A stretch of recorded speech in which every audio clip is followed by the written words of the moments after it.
Hey everyone, Cam here. Today we're going to be talking about my desk, or as in some circles it's called, the Battlestation. So I want to be able to show you everything that I use when I play Star Citizen. The keyboard, the mouse, the joysticks, the Tobii Eye Tracker, my monitors, my computer, everything that I use to be able to play Star Citizen the way I play it, I'm going to be showing you each and every single item. Of course, you can definitely play Star Citizen with just keyboard and mouse, or keyboard and mouse and joysticks. Some people have entire sim pits or simulation cockpits. Those look really cool, but are very expensive to get going and very tedious. But I have a few tools at my disposal that I wanted to share with you today. So let's go ahead and dive in.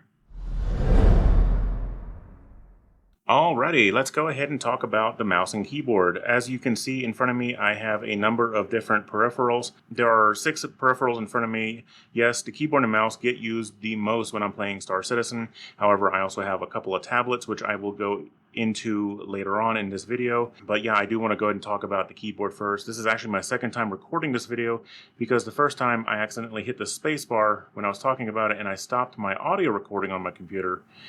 And I didn't realize it until after the fact. So 5 minutes later, I realized my mistake. So yeah, let's go ahead and talk about this. I'll be sure not to touch the space bar. All right. So this keyboard I bought last year, about exactly a year ago, when I was still working for a major company. So I got this awesome Tezade TK61 wireless keyboard. Mechanical keyboard. This is mechanical. I've been really liking it. The best part about it is, at the time I bought it, it was on sale, and I only paid $30 for the whole keyboard. Not just parts of it like you do with some mechanical keyboards, but it is $30 altogether. Now, it did come with all white keycaps, which that is, perfectly fine. I got these like pastel, like rainbow pattern, because I'm all about that rainbow life. I love it, and it looks cool, especially when the lights are on. So when the lights are on, there we go. Because it's in wireless mode, the lights do turn off automatically when you're not touching them. It's got multiple lighting modes, and which is nice to have. You can change it easily with the function button. Now, when you have the original white keycaps, there's like a key guide underneath each letter to show you what each one does when you hold the function button down. Because otherwise you have no idea what it's doing, right? Which is perfectly fine. What I like about this keyboard is not just its awesome tactile feedback with its off-brand brown key switches, is that the fact that I can connect to four different wireless devices with this keyboard. And that's really cool. And you can do it wired as well. So back here is a USB-C port, which is, again, awesome. Got to be about that USB-C life. It does have some weight to it, meaning when it's on my desk, it's not going anywhere. Because of the battery that's inside is why it's decently heavy. So I can actually use this for several days in a row, typing and whatnot. If I want to take it somewhere, I can connect it via Bluetooth to a phone, a tablet, or anything that accepts Bluetooth connections, and use this as the input. And it'll last for days before I have to plug it in and charge it, because it's got a huge battery in there. The other wireless connection is it does come with one of those little USB dongles you can plug into a computer. Let's say that computer doesn't have Bluetooth. It's one of those 2.4 gigahertz connection dongles. I don't really use that. I don't even know where that thing is, honestly. If I find myself running out of battery, all I do is just plug it into the USB-C and I'm good to go. Because then it's just a regular wired keyboard at that point. But yeah, that's the keyboard, and I've been loving it. One thing that you may have noticed is that there is no numpad over here. That's because this is a 60% keyboard. It has no function row, and it has no numpad. Now, this is not for everybody, obviously, because a lot of people like to crunch numbers. Maybe they use the keyboard while they're working. When I was working, I was doing tech support, so I really didn't have to worry about numbers that much. The few numbers that I did have to type, I just used the regular number row. The function row is actually done by the function key. You hold down F, N for function, and then press the 1 for F1, and same thing all the way through. But if you do need a numpad, that's where this comes in. This is a wireless Bluetooth keypad, and I've been using this for about 6 months now. Have been really enjoying it because there are keys in Star Citizen that you need, and if you don't have a numpad, you'll find yourself hard pressed if you only have a 60% keyboard, right? So this has been really nice. It's just a generic Bluetooth numeric keypad. It's got an on-off switch, so when you're not using it, you can turn it off. But even though I actually never turned this keypad off, and it lasts me for weeks. Like, the amount of time, because of the amount of times I use it, it automatically disconnects from Bluetooth when it's not being used. So right there, you're saving battery, right? But also, if you do need to, it's got a little USB-C port right here to charge it, and you just let it charge for 10, 20 minutes. Even though it does have a battery in it, it is very lightweight. This whole thing is just like, I don't know, maybe a couple of ounces, if that. Very handy. I've never had any connection issues, even though it's a bit far away from the Bluetooth receiver on my computer. I actually have it on the left side because it's just easy to move over and use the numpad if I have to have it. This right here is a Logitech G502 wireless mouse. This wireless mouse I've been really enjoying. I've had it for about 8 months now.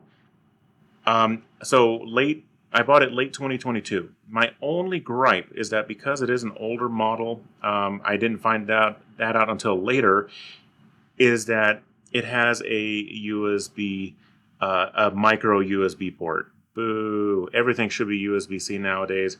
I wish I had known if there was a updated version of this that accepted USB-C, but that's okay. When and if I do upgrade my mouse in the future, it will be with one of those that has the wireless charging on the bottom, with one of those charging pads to wirelessly charge the mouse continuously as it's being used. I absolutely love how responsive this mouse is, even though it is wireless. It's got a good amount of buttons that I use. One of them that I use is this one up here, which is normally, no, I'm sorry. It's actually this one right here that I use for talking with people in Star Citizen, with VoIP, voice over IP. I press and hold that down if I want to say something, push to talk, and I can start talking and then let go when I'm done talking. It's just really easy because my hand is already on my mouse. Plenty. I have a keybind on one of my joysticks as well, but I won't go into the joysticks just yet, not until later. The other one, you may have seen this silver looking thing over here. This is actually a volume knob. I know, crazy, right? Now, if you have a standard keyboard, you probably already have either a volume knob or volume buttons. This was like, I don't know, like $7, $8 on Wish, I think. This is really nice way to change your volume. It's even got a little blue light whenever you touch this thing, like when you start turning it, the blue light turns on to let you know it's connected.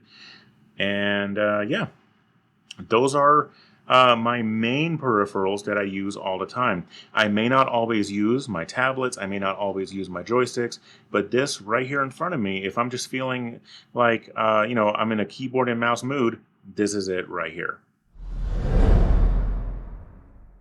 Okay, let's go ahead and talk about my tablets.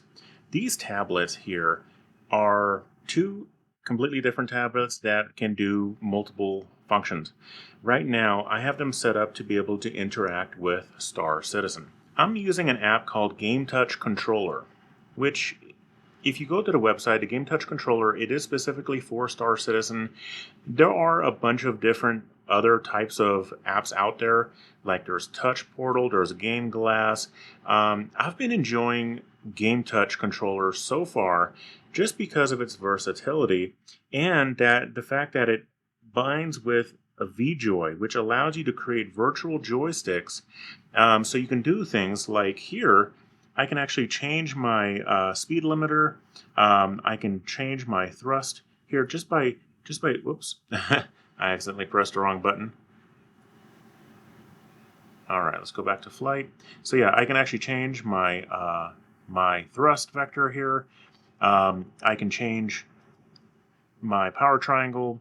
I can go into different modes. I can change how I interact with Star Citizen. Of course, yes, I can do everything with a keyboard and mouse or even with my joysticks, and I do. I do use my keyboard and mice still, but it's nice to be able to have things visually in front of you instead of remembering a bunch of keybinds. And when you're playing a game like Star Citizen, there are a lot of keybinds. Okay, so they're both the same app, but I can have them do two separate things. But if you'll notice, if I put them both on the same exact screen, you'll notice that when I push a button on one, it also happens on the other. That's because they're linked. There is an app on the computer that acts as the server app, which translates everything I do here through the server app and inputs those key presses or those virtual joystick movements directly into Star Citizen. Now, one of the things that I love about this app that other apps don't do is that there is a cinematic camera mode, which is really helpful, especially the fact that I'm a YouTuber and I like to move the cameras around a lot. Right here, cinematics, and I can control the camera, even the depth of field, in ways that I could never dream of. Sure, I can use an Xbox controller, which I do use one. I use an Xbox controller to make fine-tuned movements with the Star Citizen cameras, just because I can just barely touch the joystick here, and I can do like a really cool, like slow orbiting camera shot, right? But that's kind of where I'm limited. It's mostly just orbits. Okay, with this tablet interface, I have really cool interface options with the cameras, like dolly in and out, like moving forward and back with the camera, or panning, like actually not rotating, but actually panning left and right, which is really helpful because normally you would have to have like a second account or a friend helping you record things, right? You have them move around, like move their character for a while in third person, recording it and stuff. This makes it so you can be a one-person show. Okay. There's also shortcuts for different cameras, kind of like you do with a keypad, but you can bind these to any sort of a camera adjustment or preset that you've made, right? But there's so many different ways that you can control the camera here. It is super, super helpful. So sometimes I'll just have this pulled up along with my flight controls, or if I want to, I can go, I have FPS controls, and you have a bunch of different things. And there's even a shortcut for cinematics right here, right on this pad. So I can do the same exact thing on both screens. And there's now this is where it really shines. Okay, I'm actually going to do it over here. What I like to go to mining mode. If I'm doing mining or salvaging, let's go to salvaging. Look at that. You have some really, really cool options here. Okay, so this button right here, I can adjust the width of the salvaging head. I can also adjust the actual power, of the salvaging mode. And the same exact thing happens with mining. I can adjust the power of the mining as well, and do different modules. I can select modules. I can even jettison the cargo from here. This is a really, really cool app. Oh yeah, and then you've got this little shortcut bar back here. Okay, this little button right here, I can do my my voice chat. But then again, I did say earlier I do use my mouse or my joysticks depending on what I'm on, so I don't really use this as much. But just to give you an idea of what all you can do. Again, this is a really cool way to interact with Star Citizen. I am looking at a solution right now to where I can mount this smaller tablet right here at the edge of my desk, so that way I can, if my keyboard is over here, let's actually just go ahead and do that. Yeah, if my keyboard's right here, then I can quickly interact with the tablet right here. Okay, so those are the tablets. Again, very, very handy. I really love using them. Let's go ahead and talk about something else. Let's go ahead and talk about the Tobii Eye Tracker. Boom. Tobii Eye Tracker. I love the Tobii Eye Tracker. Now, those blinking lights you see, those are only visible because I'm using a camera. Those are infrared lights. They actually see your pupils and track your pupils using those infrared lights, that sequence of blinking. And it's actually very accurate. I have an entire video that I made about the Tobii Eye Tracker a few months ago. I'll go ahead and leave a link right here so that way you can go and check that out. But I definitely recommend using the Tobii Eye Tracker, especially for a game like Star Citizen. It just creates an immersion level like nothing else.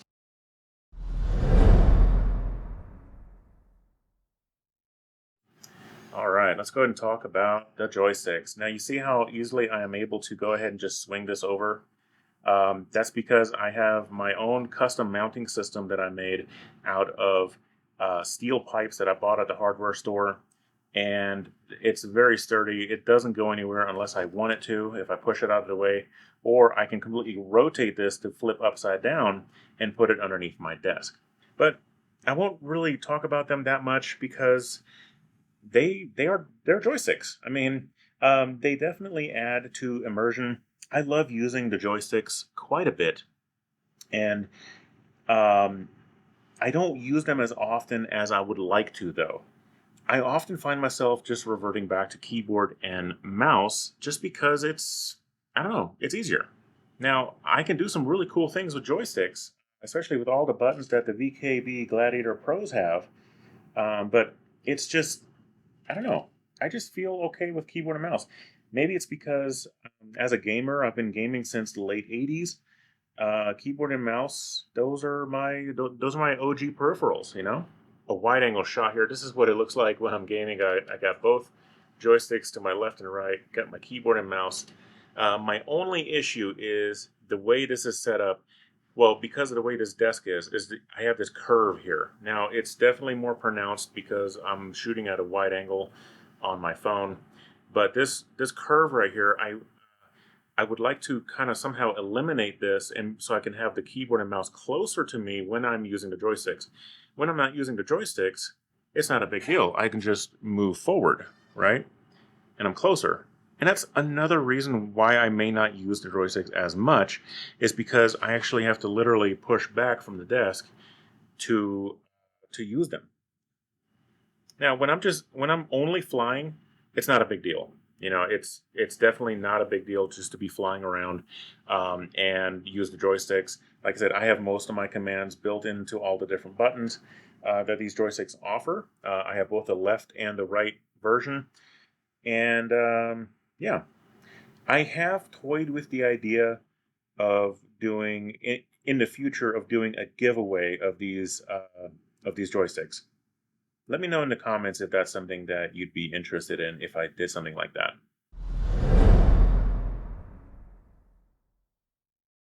All right, so monitors. I have two monitors here.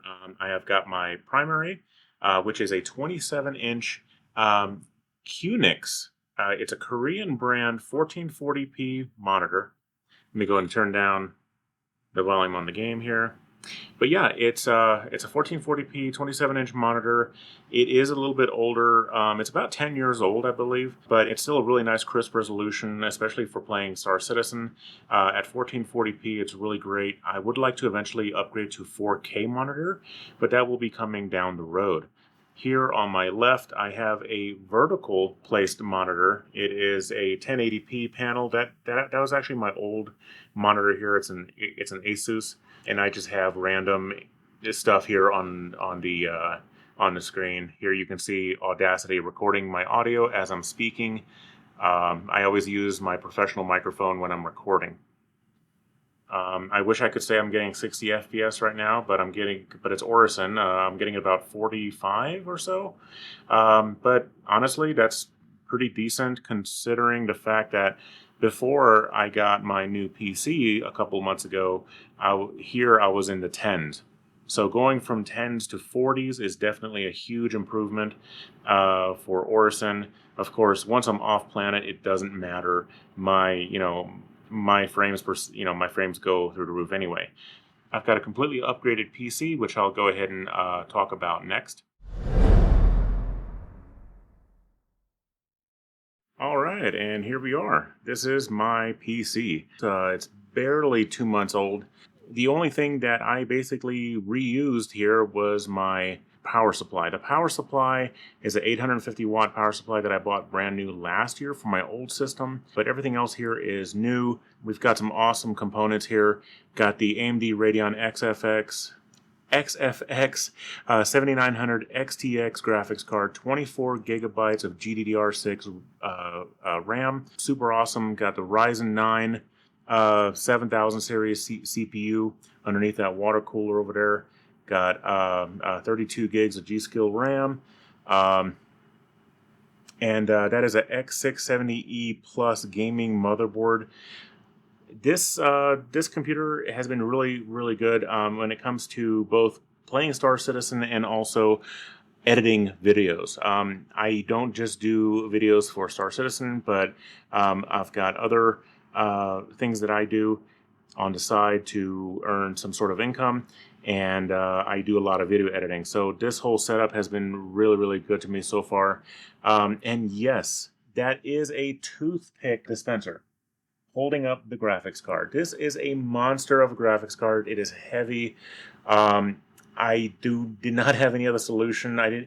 And the toothpick holder just so happened to be the right size. So that's staying. That is a permanent fixture in there. I have the glass case off of there right now, so you can see everything on the inside. Otherwise, it would just be a huge reflective surface because it's one of those tinted glass panels, so everything inside would be kind of dark anyway, so it would just reflect all the light. But yeah, this is my PC.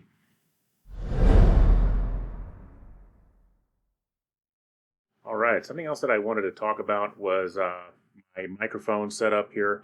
I've actually got it angled upward now because I'm standing up, so I can talk to you about it.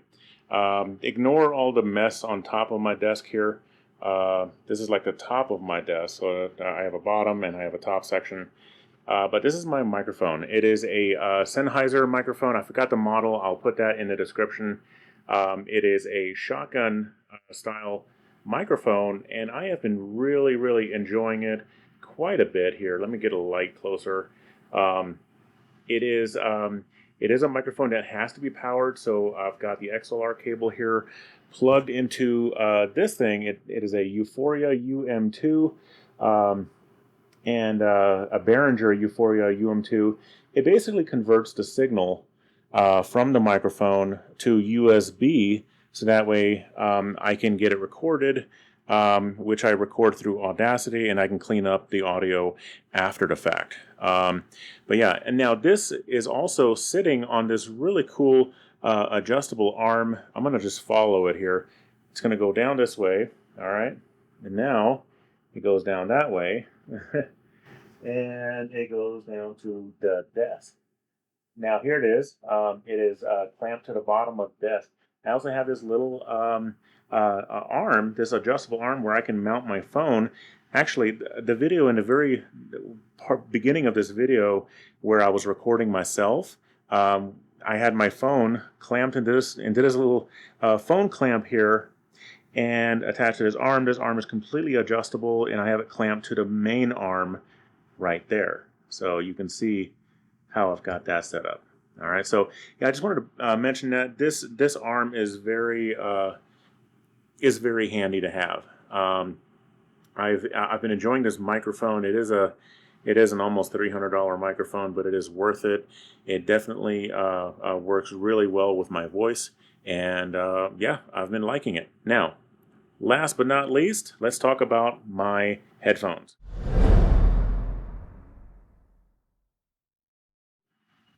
These are the JBL 510 BT. BT standing for Bluetooth, right?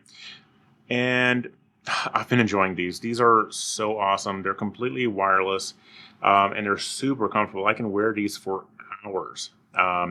They got a nice cushy ear earpiece here, and they're lightweight. I've got a bit of a big head, and which is a bit of a problem with most headphones. Most headphones are not really designed for bigger heads, but I feel like uh, these are just perfect the way they are. They're right now they're in their folded position, but you can unfold them very easily, um, and they're pretty lightweight. And as lightweight as they are, they have a really long battery life. Like I can play with these daily, play games and listen to stuff, listen to music, whatever, on a daily basis for like a week before I even have to consider recharging them. That's how good they are, or how good the battery life is, I should say. Now, as far as controls, we've got a power button that you just hold down, and once you hold down, you hear the familiar JBL boot up sound. And then you've got a volume button. The center button, I believe, just pauses and plays music. It does have a built-in microphone. That's the status light right there on the left. And then you got this hole here for a microphone. I don't use the built-in microphone ever. The couple times I have, people said I sounded like tinny, like I was, using a string can or something like that. But it's not my concern, or it's not a concern of mine, I should say, because I do use my professional Sennheiser microphone for everything. Yes, it is true that because it's Bluetooth, there is a slight delay. We're talking about maybe like half a second. If I were to be a competitive gamer where I was like doing competitive FPS like CSGO or something, and I needed instantaneous audio feedback, then I would not use these, obviously. But for a game like Star Citizen, where instantaneous feedback is not necessarily, 100% needed, then it's not a big deal. I have no issues playing Star Citizen or any other game that the type of games that I play. Basically, I've got no issues. I love these headphones. They're super comfortable. I've been enjoying them quite a bit. All right, you made it. That was a pretty long video, I know, but I thank you so much for letting me show you a tour around my battle station so you can see how I play Star Citizen. If you are interested in any of the products that you saw today, I'll leave a link in the description down below so that way you can go check them out. I do earn a small commission, so if you do buy something, I'd greatly appreciate it. But anyway, if you like this video, hit that like. If you're not already subscribed, go ahead and subscribe. I do wish you a wonderful rest of your week. Stay safe out in the verse, citizens.